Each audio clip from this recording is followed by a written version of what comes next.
नमस्कार, जय हिंद। स्वागत है आप सबका फिर से एक नई वीडियो में, करंट अफेयर्स की सीरीज़ के नेक्स्ट वीडियो में। सब्सक्राइब गुरुजी यूट्यूब प्लेटफॉर्म पे। इस वीडियो में हम लोग फरवरी महीने के चुनिंदा बहुत महत्वपूर्ण प्रश्नों को संकलित किए हैं। ठीक है, सारे प्रश्न ढूंढ के खोज कर सब इसमें लिए गए हैं। तो ये फरवरी महीने का करंट अफेयर है। ये 2 वीडियो में कंप्लीट किया जाएगा। जनवरी महीने का तो एक ही वीडियो में हो गया था, पर इसको 2 वीडियो में कंप्लीट करेंगे। चलिए पहला प्रश्न देखते हैं। किस देश के वैज्ञानिकों ने हाल ही में एक नए प्रकार के क्वासी क्रिस्टल की खोज की जिसमें 12 गुना समरूपता है? ठीक है, कह रहा है कि किस देश के वैज्ञानिकों ने हाल ही में एक नए प्रकार के क्वासी क्रिस्टल की खोज की। ठीक, एक क्रिस्टल है, क्रिस्टल का ही एक रूप है क्वासी क्रिस्टल, उसकी खोज की जिसमें 12 गुना सिमिलरिटी पाई जाती है। तो वो देश कौन सा है बताओ? अमेरिका है। वो देश है आपका अमेरिका। चलिए ठीक है, अमेरिका है, इसको आप याद रखेंगे। तो यहाँ पे एक चीज़ ये देख लेते हैं, आखिर क्वासी क्रिस्टल क्या है। ठीक है, क्वासी क्रिस्टल क्या है? देखिए, क्वासी क्रिस्टल का ही एक फॉर्म है। ठीक है, जैसा हम लोग जानते हैं क्रिस्टल जो होता है उसी क्रिस्टल का ही एक फॉर्म होता है क्वासी क्रिस्टल जैसा ही पदार्थ होता है। अंतर सिर्फ इतना है, क्योंकि समानता क्या है भाई, क्वासी क्रिस्टल हो या कोई भी क्रिस्टल है, उसके जो परमाणु होते हैं, उसके परमाणु क्या होते हैं, सब एक व्यवस्थित पैटर्न में होते हैं। क्वासी क्रिस्टल हो या क्रिस्टल हो, उसके परमाणु जो होते हैं एक व्यवस्थित पैटर्न में होते हैं। ठीक है, अंतर सिर्फ इतना है कि क्वासी क्रिस्टल के जो परमाणु होते हैं वो खुद को नियमित रूप से दोहराते नहीं हैं, और क्रिस्टल के अंदर के जो परमाणु होते हैं वो नियमित रूप से रिपीट करते हैं। बस अंतर सिर्फ इतना है। खैर, यहाँ पर आप ये याद रखेंगे। अच्छा, क्वासी क्रिस्टल की पहचान जो है सन 2009 में, क्वासी क्रिस्टल की पहचान जो है 2009 में एक उल्कापिंड के माध्यम से हुई थी। ठीक है, ये उल्कापिंड रूस में एक नदी है खतीरका, रूस में एक नदी है खतीरका नदी पर एक उल्कापिंड में इस क्रिस्टल की पहचान हुई थी। ठीक, खैर इतना आप याद रखेंगे कि अमेरिका है। अगला प्रश्न अब देखते हैं।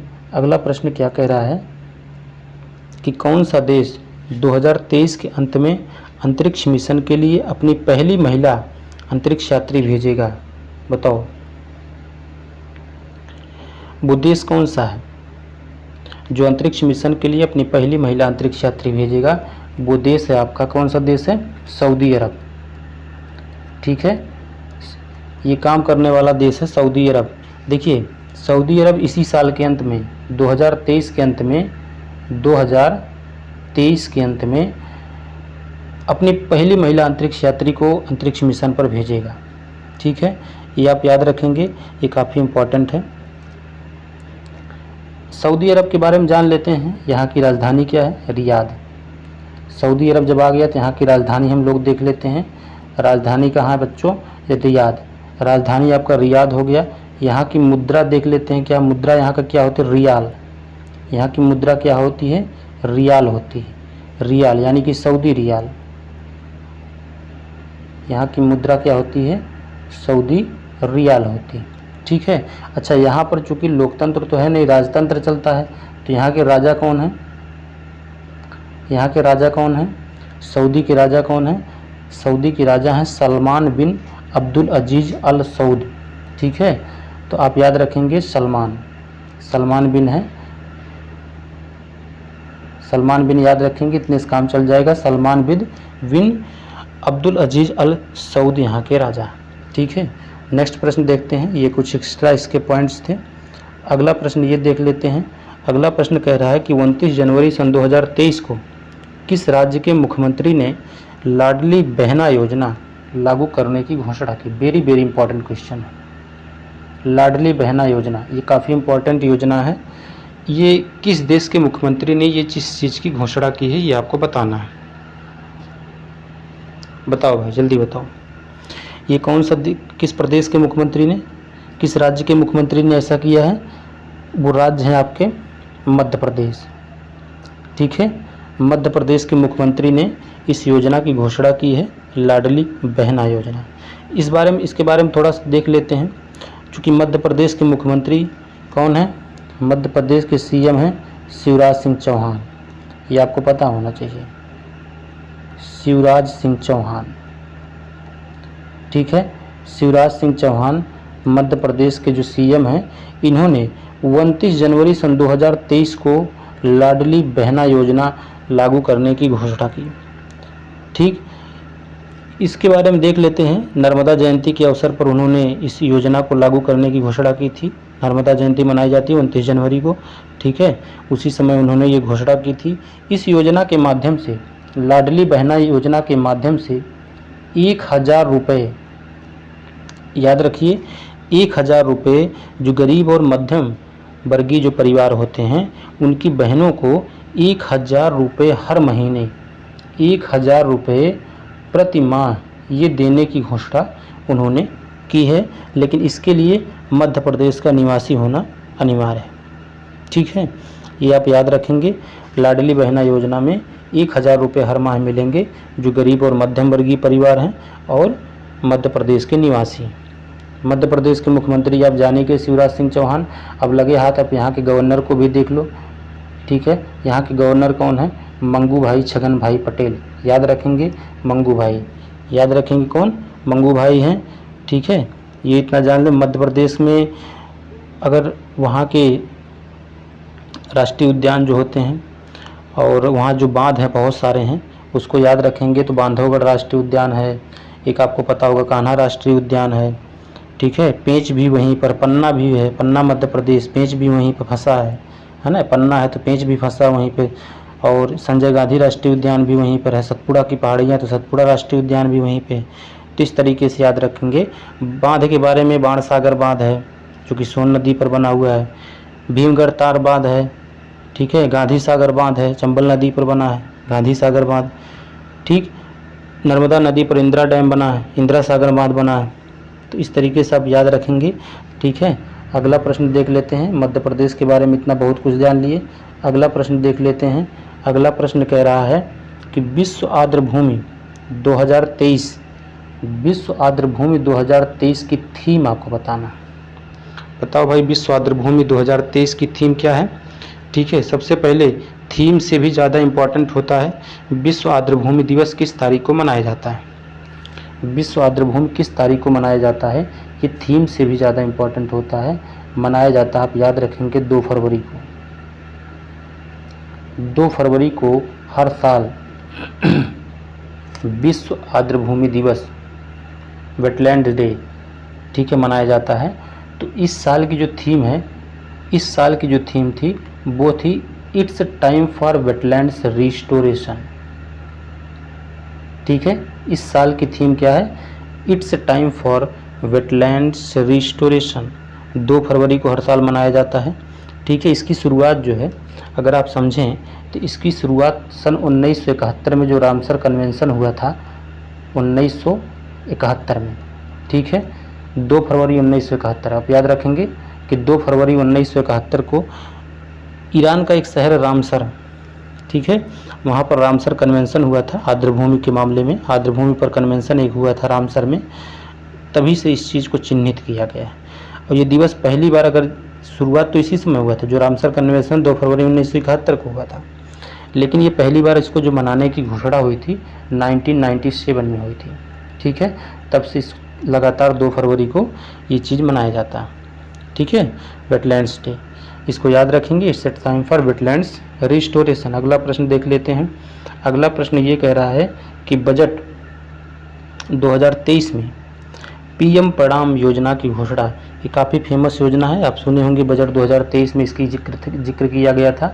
ठीक है, पीएम प्रणाम योजना की घोषणा, इस योजना की गई, मतलब ये आप याद रखेंगे, योजना घोषणा की गई। इस योजना का उद्देश्य क्या है, मतलब ये योजना किस चीज़ से रिलेटेड, किस फील्ड से संबंधित है, किस चीज़ के लिए लॉन्च किया गया था।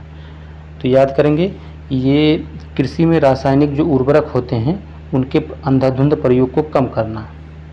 ठीक है, कृषि में जो रासायनिक उर्वरकों का अंधाधुंध प्रयोग होता है उसको कम करना, इसका पीएम प्रणाम योजना का मुख्य उद्देश्य है। पीएम प्रणाम, इसका फुल फॉर्म भी जान लें। पीएम से पीएम हो गया, प्रधानमंत्री हो गया, प्रणाम का मतलब होता है programme for restoration awareness nourishment and amelioration of mother earth. ठीक है, ये होगा पीएम प्रणाम योजना। ठीक है, इसका मुख्य उद्देश्य क्या है, जो कृषि में जो रासायनिक उर्वरकों का ज़्यादा प्रयोग होता है उसको कम करना है, बस इसका एकमात्र उद्देश्य यही है। अगला प्रश्न देख लेते हैं। अगला प्रश्न क्या कह रहा है, अगला प्रश्न कह रहा है कि संयुक्त राज्य अमेरिका में लॉस एंजिल्स में आयोजित 65वें वार्षिक ग्रैमी पुरस्कारों में तीसरी बार ग्रैमी पुरस्कार किसने जीता? बताओ भाई, जल्दी बताओ, किसने जीता ये ग्रैमी अवार्ड? अमेरिका में आयोजित किया गया था। अमेरिका में आयोजित किया ही जाता है, हमेशा हर साल अमेरिका में आयोजित किया जाता है।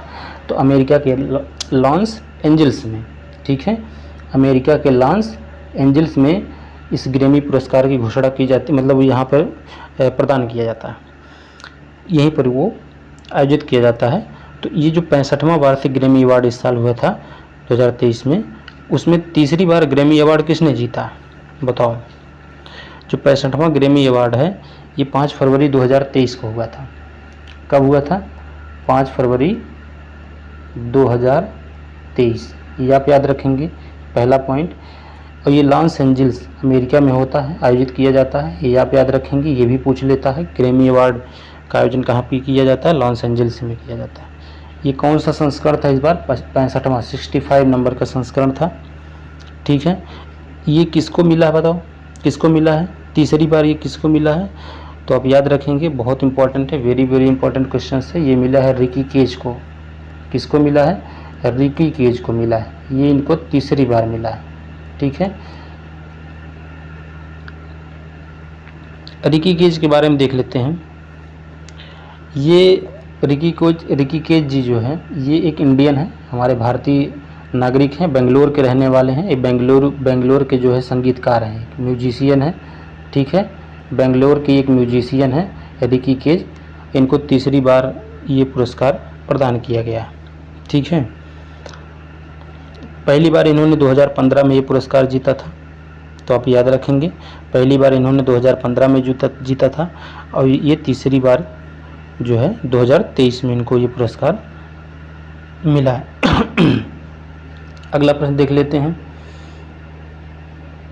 अगला प्रश्न क्या कह रहा है कि प्रधानमंत्री शहरी आवास योजना PMAYU को 2024 तक बढ़ा दिया गया है। ये योजना किस वर्ष शुरू की गई थी? वेरी वेरी इंपॉर्टेंट क्वेश्चन है। प्रधानमंत्री शहरी आवास योजना जो PMAU को 2024 तक बढ़ा दिया गया है, ये योजना किस साल शुरू की गई थी? किस साल शुरू की गई थी? सन 2015 में शुरू की गई थी। 2015 में जो शहरी आवास योजना इसको शुरू किया गया था, और 2024 तक इसको बढ़ा दिया गया। ठीक है, इस चीज़ को आप याद रखेंगे।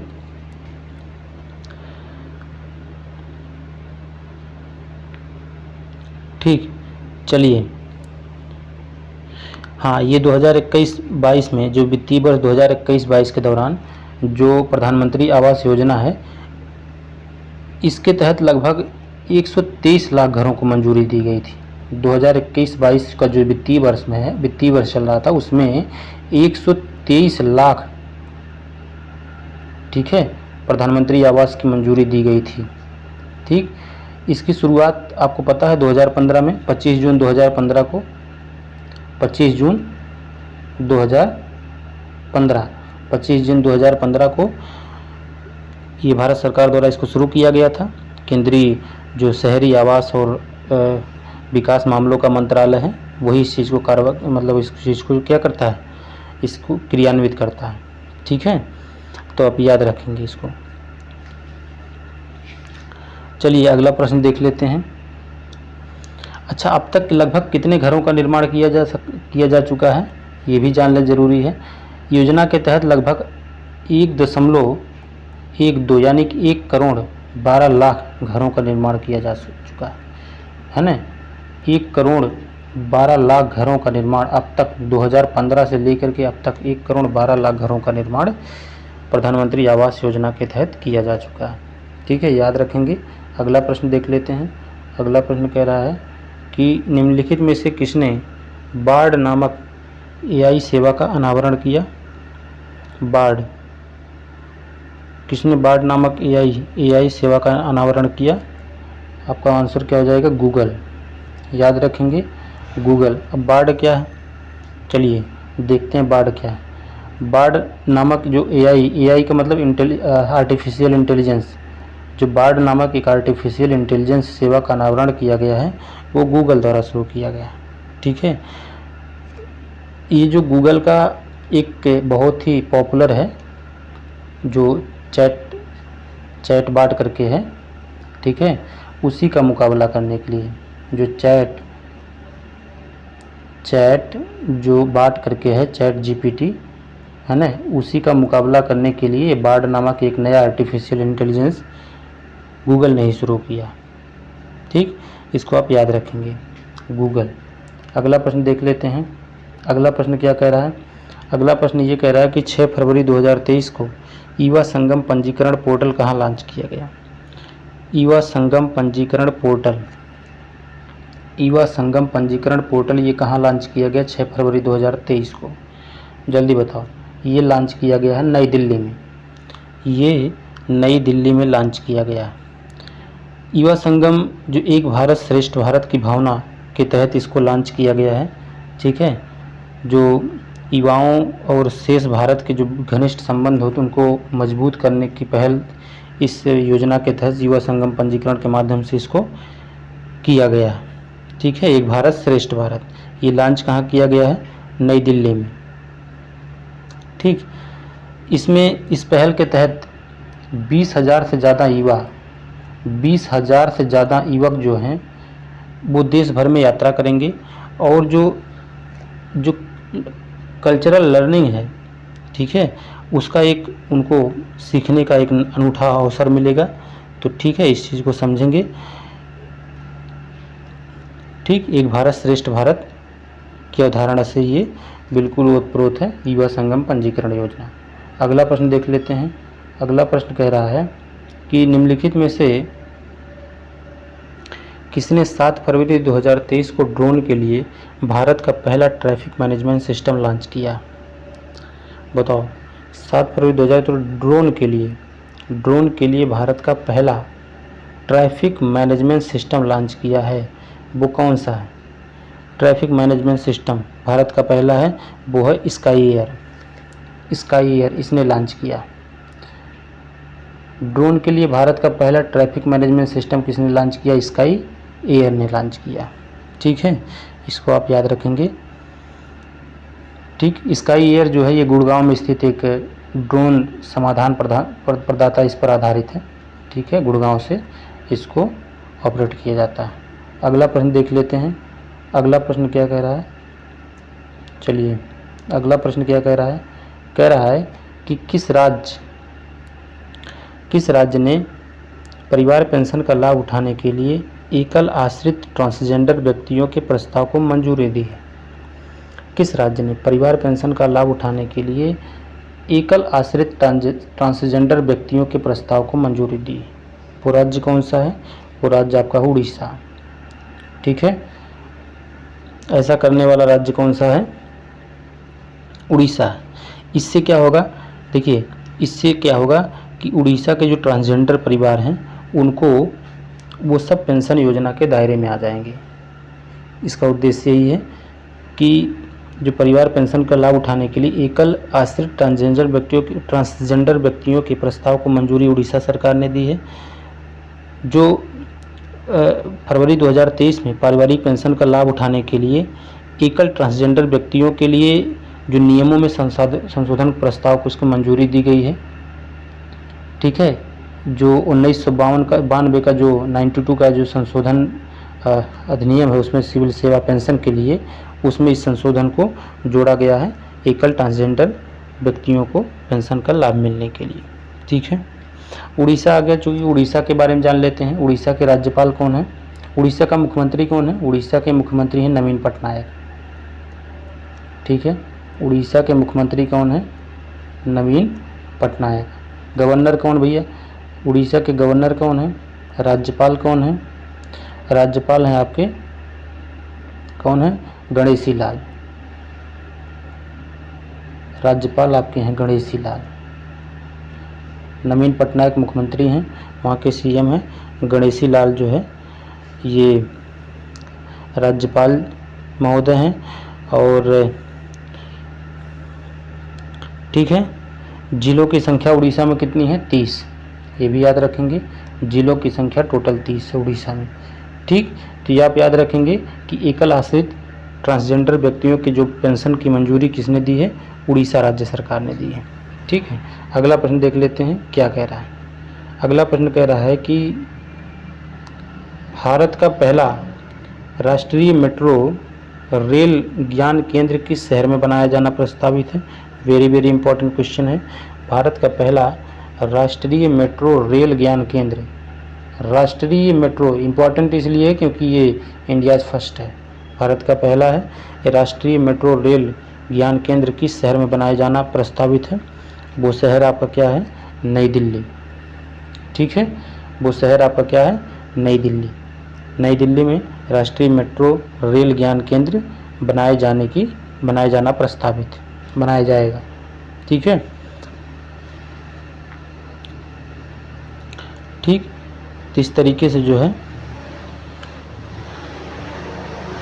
चलिए कोलकाता मेट्रो का आगमन, ठीक है, हाँ यही होगा, नई दिल्ली। ठीक है, राष्ट्रीय मेट्रो रेल ज्ञान केंद्र बनाए जाने की प्रस्ताव कहाँ पर है? नई दिल्ली में।